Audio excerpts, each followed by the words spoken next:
right. Hello, everyone, to another episode of Two Arab Journalists, One Levant. Hi, Dawood. How are you? Hi, Natasha. Weather is beautiful in Amman. How Uh, is it in Washington? it's horrible, like really horrible. I miss Amman summers because here it's very hot and then humid and then it rains and thunders. Like nothing like Amman summers where it's cool in the evening. I was in Yeah. Ajloun yesterday. It was Ah, so beautiful. nice. The weather was just perfect. Ah, So, nice. welcome So everybody. Welcome everybody. Hopefully, nobody's still listening to us, but they will come in soon. yeah, they'll come soon.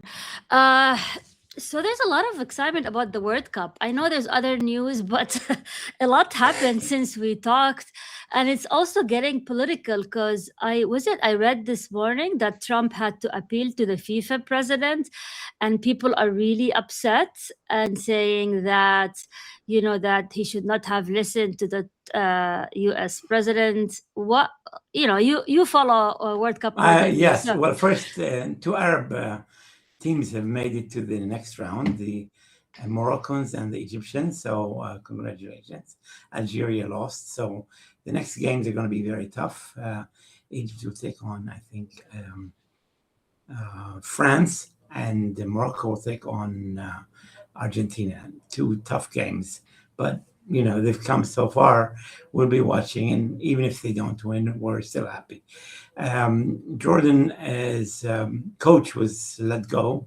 The Moroccan coach, he did well to get them to the World Cup, but he hasn't been he wasn't well prepared for an international Ah, cup like really? the World Cup. I don't They think so. they fired the Well, they let coach. him go. I don't know, fired is the right word, Why? but I mean, well, because he stuck with the goalkeeper who was not good, and it seemed that he really couldn't handle the pressure of the World Cup, and so I think they wanted to change. And so normally when you lose three games in a row in any sport, you put your resignation at the hands of the people who hired you. So I don't know if he did that, but they let him go.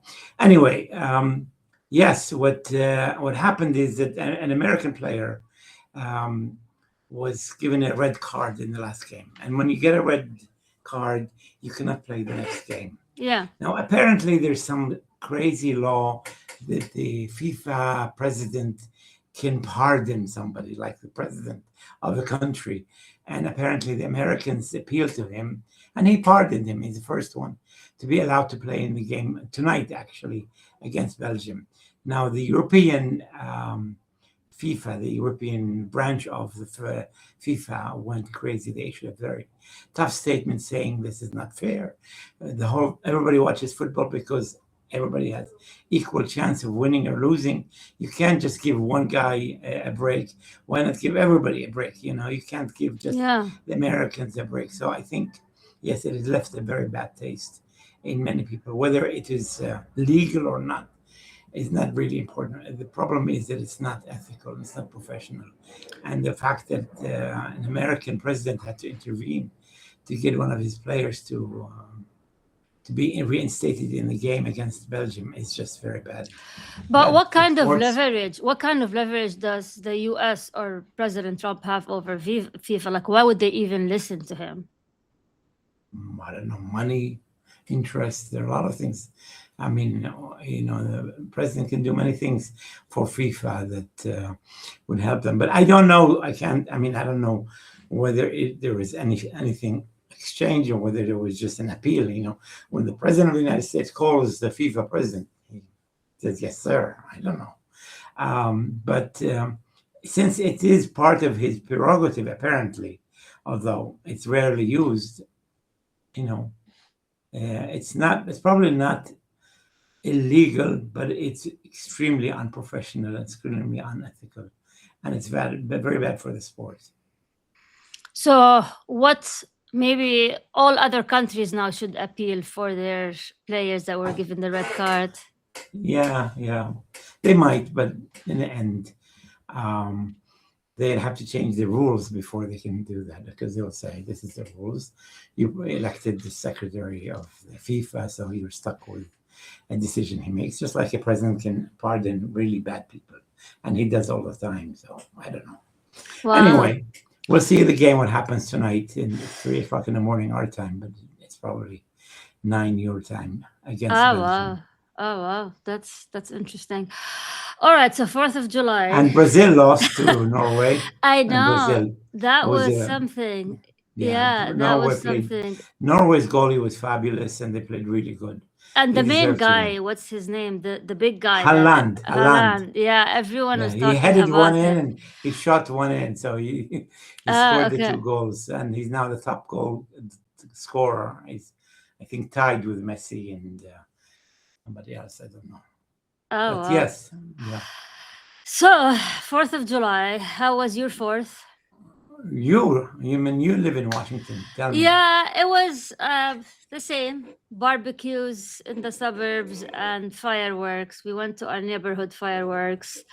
And it was fun. But some people told me, why didn't you go to DC? I was like, oh no, been there, done that, like down TC. I'm okay with the suburbs for now. But Trump had a big address about the golden age, and he did not mention Iran or Gaza, or am I mistaken? Like, why would he avoid these topics completely? Because he Well, knows. I can tell you why. Because Yeah, he lost. He lost the war in Iran, and he hasn't done anything for Gaza. And Gaza is going through a terrible situation. We'll talk about it whenever is appropriate. But yeah, I mean, I don't blame him for not talking about them, but it shows that all this time that he's been talking about Iran, Iran, Iran, we won. He didn't even lie about winning because nobody would believe him. But of course, they lost badly. The Iranians have been spending 6 days, 7 days in going around the Iran and I think Iraq to celebrate their president or supreme leader Ali Khamenei, who died in that first day. And still, the actual current supreme leader has not shown up. He did not attend his wife's own funeral or his father's funeral. he's So injured. From what I heard, that he's he's injured, injured. Yeah, and there also the one of the stories probably is not true, that they trying to protect him because Trump sent a kind of a veiled threat. We could reach in and kill all these people at the same time, but we won't do it, which is like what thugs do all the time. So no, he didn't show up, and I have a feeling that his face might be deformed or something because even he didn't make a speech by voice. I mean, he could easily record a video, but an audio. But I don't know. It's very strange. But anyway, they are reminding the whole world of their leader, and they're spending 7 days. And apparently, the Americans were told, let's take 7 days off and don't do anything, even negotiations. So when they're done with the funeral, then they'll go back to negotiations. and also the Iranian soccer team is getting a lot of love uh, from the ladies. Actually, that's the funny part. All the ladies, I've seen a lot of videos like, what's with all these handsome Iranians, and they also, of course, but it's been a lot of political chatter around them taking part in the FIFA. I even thought they were not gonna play because they announced they're not gonna play, and then they during the war they announced they were not gonna play, but now they played. It turned political, but it was also interesting to watch that. They had to What? fly every day from Mexico, play the game, and fly back. You know that. No, They were not allowed to sleep in America. So they would play the uh, game, take a plane back to Mexico, sleep in Mexico, and train in Mexico, and then fly back to play again. why? Because of Because the America didn't give them visa to stay. They gave them a visa to play only, which is really bad. oh wow. Anyway, on the last day, they said, well, we'll ease it and they can stay a bit longer if they want. But by that time, they had lost. They didn't, go to the next step. Huh. Although they almost made it, had the Moroccans won rather than tie or something. But anyway, So what's the happening in situation Gaza? in Gaza and the West Yeah, Bank you is bad mentioned there. something. What's the latest update in Gaza? There's a lot of stories. I don't know if we have enough time for all the stories, but let me start with Dr. Sufyan. Dr. Sufyan is a well-liked director of the biggest hospital, Shifa Hospital, and he's been in Israeli prison since 2024. No charge, no trial, still held in solitary confinement. And the Israeli group called Physicians for Human Rights went to the Israeli court and they said, this doctor is in prison. He's not charged. Give us a report on the situation. And the Israeli High Court ordered the Israeli government to show cause why he and 14 other doctors are still held. But what happened after that case, when he went back to prison, they kept on beating him, and he told the lawyer who saw him that this is the last time you'll see me because they want to kill me. They want me dead, and they don't want me alive. And so he's been really suffering. So it's a really sad story. Kind of a positive story. Hamas announced today that the government, the emergency government that has been around for, since 2007 has been dissolved. And so that will allow the Board of Peace government, the 15-member government headed by Ali Shaath, to take over and run. They said the staff will stay, but the staff will be, they don't want to leave a vacuum. They're all public servants. But, this 15-member council can decide whatever they want. So let's see that the Israelis allow these 15-member government to enter into Gaza. There's still a problem of these phases. The Israelis have yet to fulfill what they're supposed to fulfill on phase one. And Hamas says we will not deal with dissolving and giving up our arms until Israel carries out phase one. So we're kind of stuck in that situation. So Hamas will no longer run Gaza? According to the decision made today, announced today, they will no longer run administratively Gaza. Security, they're still, a secure power. They're a power that is there in case they need it, but they're not going to be a police force enforcing a court decision or whatever, and watching the traffic and investigating crimes, but they will not be running. There is no cabinet. The cabinet is the one that Trump created, and Trump has done nothing since the war in Iran to help move the process ahead, so we don't know what's going to happen there. Netanyahu and Trump are apparently talking about a meeting, I don't know, in Washington or somewhere else. I don't know if you heard that.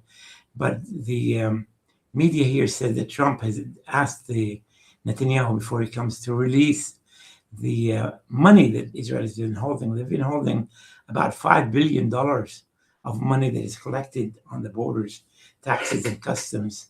And so most of the public servants have not been paid, or they've been paid like 30% or 40% of their salary. So if the Israelis release that money, it will be, to lighten up things in the West Bank and Gaza. So public servants will be paid. Another problem is that the settlers are really going wild. They're really getting really nasty. And Trump, apparently, again, one of the conditions to meet Netanyahu is that the Israelis put a stop to the settlers. But I got reports today from 3 different sources that there's a lot of theft going on. The Israeli army or soldiers at night would stop people, especially the vegetable and produce workers, because they deal in cash. And they would, beat them up, steal the money, and let them go. And, a guy told me he lost 40,000 shekels, like about $10,000. Another guy told me $20,000. They complained to the Israelis, but nobody follows up. Theft by the settlers? Theft by the settlers? By the army, not by the settlers. Why would the army? The army is doing that? Soldiers. You look, Natasha, the Israeli army has lost a lot of its discipline in the war in Gaza. Since then, the economy in Israel is bad. So these people who serve in the army take advantage. Nobody's holding anybody accountable, so they take advantage of that, and they steal money. They know who usually carries money. My friend that I talked to, his name is Ahmed. He said they let all the private cars go, and they see a vegetable truck, and they stop them, take people out, and beat them up, and take the money and let them go. And some of them are masked so they can identify them. It's really bad. Has this story reached the Western media? Would it ever reach No, the Western I'm the media? first one. You're the first one to hear it. I'm going to write a story about it. I write for Jerusalem Story, website in English, and I'll be writing something about it. But it's really scary. The absence. I mean, really, Wild Wild West is too easy of a description of what the settlers are doing. And I saw that video of a soldier throwing a grenade inside a car filled with people. Did you see that? Did you No. see the? Yeah, I can share it, but I think it was circulated past 2 days about Israeli soldier throwing a grenade inside a car filled with people, and he left them. But look it up after we're done. There's a But big website about, it's called the Genocide File, with all the different videos and documents about what's happening with the genocide in Gaza. It just went on air. I have to look up their URL. yeah, I found it. I can share it. Hold on. Because I was like, what's going on here? If you see it, do you see it now? Do you see Yeah. the video? So if Started. yeah, it's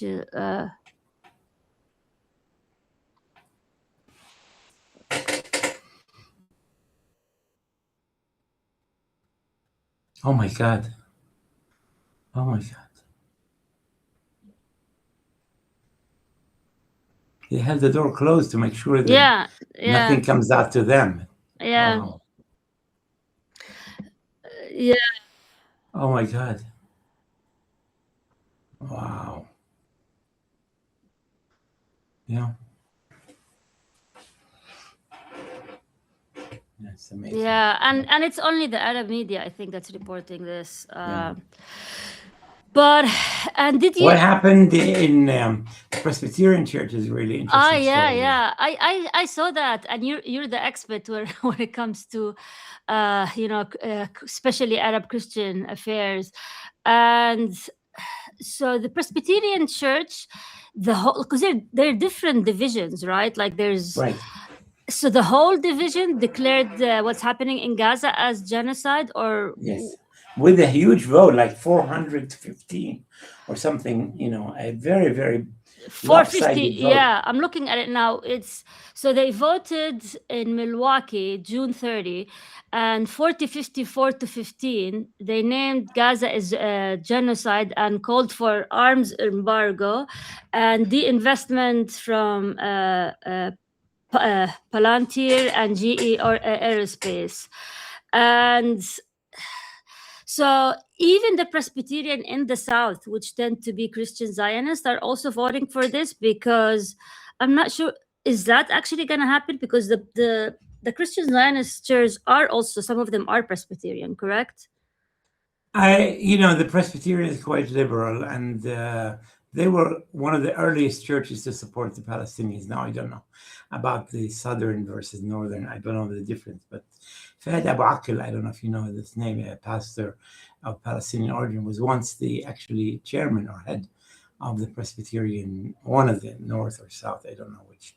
But yes, they've been really supportive of the Palestinian cause for years, even before the Gaza situation. So I think it's a natural development that's happening in America. We'll see. I mean, that's good. That's good. Also, you had another primaries last Tuesday. Yeah. What's her name? Milad Kiros. And it was in Colorado, correct? And it's also the same angle. She's what do you call it? Social Democrat, the Mamdani crew, and she's 29-year-old. Her story is really interesting, Natasha. And she was fired in 2023 over a pro-Gaza protest open letter. And now she won, and she unseated a 30-year-old incumbent. And it's how did that happen? It's the Gen Z again. Like, how did that happen? Of course, and supporting. I mean, I think there is a big change. I think usually, primaries, and not a lot of people vote.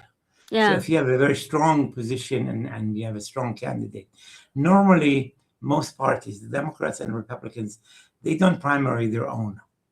But this term, we have a lot of Democrats primary going against their own incumbents because they've been so bad and they've been so pro-Israel. They've been so silent on the genocide in Gaza.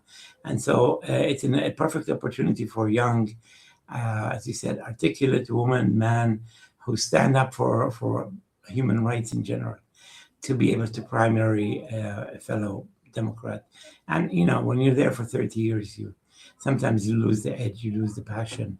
And somebody young and passionate that can bring out young people to vote can easily win a primary, which doesn't require a lot of votes. I read somewhere, I'm not sure if you agree with that are we headed that for the Democrats to survive, they have to turn into social democrats? Is that their only way of surviving and appeal to the younger generation, is to kind of adopt this change in policy?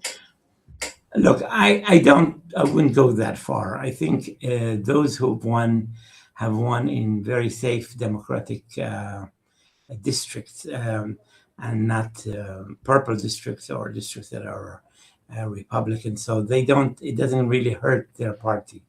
I think this woman in Colorado is the first test in kind of a country or district in a state that is purple and could go either way. And I think that's really interesting what happened there. And if she wins the general elections, then that means we are in a new era. And I think others, especially the speaker or expected Speaker Jeffries, would have to do a lot of shifting his positions to be able to win, especially if it's a close between Democrats and Republicans. These new social democrats are not going to give him easy votes. He would have to earn them. And she has an interesting background. She was born in Ethiopia, in Addis Ababa, correct? I don't know. She is white, but she's not young. She is, from what I saw, she is of Ethiopian descent, specifically a Tigrayan American, born in Addis Ababa, Ethiopia. She immigrated to Denver, Colorado as an infant. So not only that, but she's also an immigrant and, Black, African American, and aligned with Mamdani. I mean, there's a lot of, but I guess Colorado is always very progressive. But that was big news. Other big news, I saw something happen in Jordan yesterday. The prime minister fired the labor what's happening? Well, it seems the prime minister and the king were both in the U.S. Recently because of the World Cup, probably, and somehow they discovered, or they knew, whatever, that the labor minister had given his son a tender. I mean, his son won a tender of many tenders, not all of them, but he won at least one tender. And, that's corruption, often they say, well, my son has a right to apply just like everybody else. But, most people would say, if you are in office, tell your son, wait till I'm out of office. Don't apply for this tender while I'm in office, because the appearance of corruption is just as bad as corruption, because nobody would believe that a person won a tender who's the son of a minister. Nobody would believe that he won it fair and square. They will believe that, the minister, pulled some strings and he got his son to get the tender. But what's interesting, not that he was fired, but what is interesting is they actually made it clear why he was fired. Usually they would let them go, but they would cover up. Let's say, it's just a cabinet shift. Privately, they would know the reason, but they would never make it public. This time, it was very public. And why is that? Are they trying to be more transparent? Or? Of course. I mean, look, this minister, I don't want to talk about people in their absence and without them defending themselves, but there was a lot of talk about him and his position and his talk, and he made some statements that were quite bad. But regardless, the fact that Jordan and this prime minister is quite courageous. He's done things that are usually not done. The fact that he made it clear, Jordan is ranked 52nd out of 182 in Transparency International, which is not bad. Last year it was 53, so they improved one step. I'll bet you next year. Because of this, they will jump a few ranks, because this is unusual. And apparently, the prime minister followed up by new regulations, barring any conflict of interest at all levels. That people have to kind of identify any hiring or any tender with anybody close to them, so it becomes known, and they are not allowed to take advantage of their. Yeah, I'm relatives. surprised they don't even have conflict of interest like rules that they have to sign, or like what They kind of apparently regulation. have, but they don't pay attention to it. I mean, tenders have to be done transparently. Hiring has to be done openly with the testing and people applying like everybody else. But often they come up with excuses. Well, this is an emergency. This is that, and they get away with it. But apparently, with this prime minister of Jordan, they're not accepting these hooligans that try to play games with the government. So yeah, I mean, tip my hats to the prime minister. He did something that is not usually done in Jordan. We'll see if this is a one-off, or if there's now rumors somebody else might be let go. We don't know, but yeah, it was a courageous decision. There's some reason also people are talking. Apparently, the new Iraqi government is also quite trying to kick off and deal with corruption. And in fact, there are a number of Iraqis who are living in Jordan that the Iraqi government apparently wants to extradite. So there's been a lot of publications about Iraqis demanding some of their citizens to be extradited. Jordan said they have not received official requests, and they will look into it. But after Saddam fell, a lot of especially Sunnis came to Jordan with suitcases full of money, and bought things and so on, because still Iraq is one of the most corrupt countries in the world. I don't know if this new prime minister is genuinely serious about fighting corruption, but the story about demanding Jordanians to give up and return a few Iraqis, maybe, and some people say maybe that's what speeded up the Jordanian decision to get rid of their MPs, to get rid of this labor minister. Yeah. Well, a lot going on.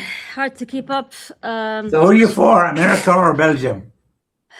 I'm actually going to a concert tonight. France and Morocco. No, Argentina I'm gonna go Egypt. see Shakira tonight. So Oh wow! because it's my Enjoy. birthday, I'm gonna turn 30. Wow! I know it's my birthday on Wednesday. I'm gonna turn 50, which is a big number for me, okay. and I'm going through a midlife crisis. So I thought Shakira would cheer me up. But yeah, so that's the big Natasha, news. let's thank the people who are listening to us. Yeah, let's see. We have two new people here. We have the Pickle Jar. Hi, Pickle Jar. I love pickles, by the way. And Karen C, book collector. Yeah, I know Karen. Karen shows up to my live shows frequently, and she's a book expert, book publishing expert. So hi, Karen. Nice to see you here again.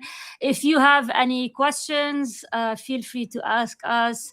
So this show focuses. Are we announcing? When are we announcing the paid? Yes.